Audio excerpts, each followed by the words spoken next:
ఇక ఆ వ్యాపారిపై అంత ప్రేమేంది? మల్టీనేషనల్ వ్యాపారవేత్త ముఖ్య నేత మధ్య సంబంధంపై రాహుల్ గాంధీ ఆరా. తిరుగుబాటు వస్తున్న రామన్నపేట సిమెంట్ ఫ్యాక్టరీపై ఎందుకంత ప్రేమ? ఫ్యూచర్ సిటీలో సంస్థ ప్రమేయం పైన వివరాలు తెలుసుకున్న కాంగ్రెస్ నేత బట్టి రాహుల్ రహస్య కలయికపై గాంధీ భవన్ వర్గాల్లో జోరుగా చర్చలు. ఆ సంస్థ ఏదో మీకు తెలుసు, అక్కడ సిమెంట్ ఫ్యాక్టరీ పెడదామని అన్నోళ్ళు ఎవరో తెలుసు, అదాని. ఇక సంస్థ పేరు ఎందుకు గాని మొత్తం మీద అంత పాయిరం ఎందుకు? ఫ్యూచర్ సిటీ మీద తీవ్ర వ్యతిరేకత వస్తా ఉన్నది, దాని మీద ఎందుకు కలగజేసుకుంటా ఉన్నాడు? రేవంత్ రెడ్డి మీద ఆరాధిస్తా ఉన్నారు. బట్టి విక్రమార్కను పిలిచిండ్రు, తర్వాత సీతక్కను పిలిచిండ్రు. చర్చ జోరు అందుకున్నదనే ముచ్చట్లు వినబడతా ఉన్నాయి. బట్టి విక్రమార్కతోని సీక్రెట్ మీటింగ్ ఏర్పాటు చేసుకున్నాడు రాహుల్ గాంధీ. 29 సార్లు ఢిల్లీకి పోయినా రేవంత్ రెడ్డి, 29 సార్లు ఢిల్లీకి పోయినా దొరకని అపాయింట్మెంట్ పిలిపించుకొని మరి రేవంత్ రెడ్డిని పక్కకు పెట్టి బట్టి విక్రమార్కను పిలిపించుకొని మరి మీటింగ్ ఏర్పాటు చేసుకొని ఆ మీటింగ్ లో మాట్లాడిన అంశాలన్నీ ఇవి మొత్తం మీద ఆరాధిస్తా ఉన్నాడు రేవంత్ రెడ్డి మీద. ఈ అంశాలన్నీ చూస్తా ఉంటే తర్వాత సీతక్కని కూడా పిలిపించుకున్నారు. ఇప్పుడు ఈ మధ్య కాలంలో సీతక్కకు రేవంత్ అన్న కూడా జర వ్యత్యాసం పెరిగినట్టు అనిపిస్తా ఉన్నది. మొత్తం మీద మంత్రులకు అందరికి వ్యత్యాసం పెరిగింది. రేవంత్ రెడ్డితోని మొత్తం మీద దూరం పెరిగింది, గ్యాప్ ఏర్పడ్డది, పెద్ద అగాధం ఏర్పడ్డది. అగాధం బూచుడు ఇప్పట్లో కాదు, ఎప్పుడైతుందంటే రేవంత్ రెడ్డిని మార్చినప్పుడే అవుతుందని ముచ్చట్లు కూడా వినపడతా ఉన్నాయి. ఇక్కడ నుంచి సీనియర్ నాయకులు చాలా మంది పోయి అంతకుముందే అల్టిమేటం జారీ చేసి వచ్చిండ్రు. వీలైతే ముఖ్యమంత్రిని మార్చండి, మేము ఏం అడ్డుపడమని చెప్పేసి చెప్పొచ్చిన అంశాలు కూడా ఉన్నాయి ఇప్పటికే.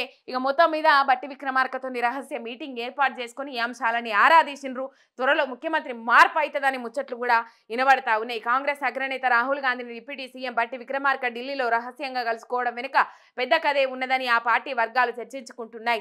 రాష్ట్రంలోని ముఖ్య నేతలకు మల్టీనేషనల్ కంపెనీ వ్యాపారవేత్తకు మధ్య ఉన్న అనుబంధం, తెలంగాణలో ఆ గ్రూప్ పెట్టుబడుల మీదనే వీరి మధ్య ప్రధానంగా చర్చ జరిగినట్టు విశ్వసనీయంగా తెలిసింది. ఫ్యూచర్ సిటీలో ఏం జరుగుతున్నదో పక్కా వివరాలు కావాలని రాహుల్ గాంధీ అడిగి తీసుకున్నట్టు సమాచారం. రాహుల్ గాంధీ అడిగిన అన్ని వివరాలను ఉప ముఖ్యమంత్రి తన వద్ద ఉన్న ఆధారాలతో వివరించినట్టు విశ్వసనీయంగా తెలిసింది. కాంగ్రెస్ పార్టీ అధికారంలోకి వచ్చిన నాటి నుంచి ముఖ్యమంత్రి రేవంత్ రెడ్డి, డిప్యూటీ సీఎం బట్టి విక్రమార్క ఇద్దరు కలిసే ఢిల్లీ వెళ్లేవారు. ఎవరిని కలవాలన్నా ఒకే కారులో వెళ్లి వచ్చేవారు. హైదరాబాద్ కూడా కలిసే వచ్చేవారు. కానీ ఈసారి ఇద్దరు వేర్వేరుగా ఢిల్లీకి వెళ్లడం కాంగ్రెస్ వర్గాల్లో చర్చనీయాంశమైంది. బంధువుల పెళ్లికి రాజస్థాన్ వెళ్లిన సీఎం రేవంత్ రెడ్డి తర్వాత రేవంత్ రెడ్డిని కాదని బట్టి విక్రమార్కను పిలిపించుకున్నాడు రాహుల్ గాంధీ. మొత్తం మీద ఈ కథ జరుగుతూ ఉన్నది, చర్చ జోరు అందుకుంటా ఉన్నది. ఏం జరుగుతుంది రాబోయే కాలంలో అనే అంశాలు తెర మీదకి వస్తూ ఉన్నాయి. ముఖ్యమంత్రిని మారుస్తారనే ముచ్చట్లు కూడా బాగా వినబడతా ఉన్నాయి. ఆయన వద్ద ఉన్న ఆధారాలు మంచిగా చెప్పచ్చు పూసగుచ్చినట్టు. ఎందుకంటే పాపం బట్టి విక్రమార్క గారి భార్య అప్పుడే అన్నది, మనం చూసినాం, నా కళ్ళలో రక్తం బారినట్టు అయింది అని చెప్పేసి మాట్లాడింది. ఎందుకంటే ముఖ్యమంత్రిని బట్టి విక్రమార్కని చేస్తామని అనుకున్నారు కానీ రేవంత్ రెడ్డిని చేసిండ్రు అనే వరకు నేను టీవీ ముందు నుంచి లేచి సైలెంట్గా వెళ్ళిపోయినని చెప్పేసి నందిని గారు కూడా చెప్పిండ్రు. మనం చూసినాం ఆ మధ్యకాలంలో.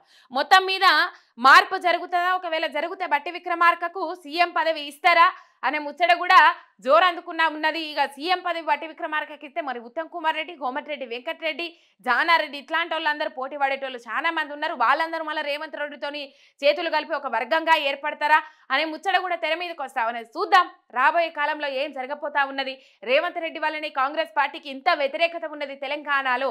ఆ కారణంగానే మనం మహారాష్ట్రలో ఓడిపోయినామనే ముచ్చట్లు కూడా అధిష్టానం దగ్గర చెప్పొచ్చినని ముచ్చట్లు వినబడతా ఉన్నాయి. చూద్దాం రాబోయే కాలంలో ఏం జరుగుతుంది, ఏం కథ అనేది. ఇది కనబడతా ఉన్నది ప్రధానంగా.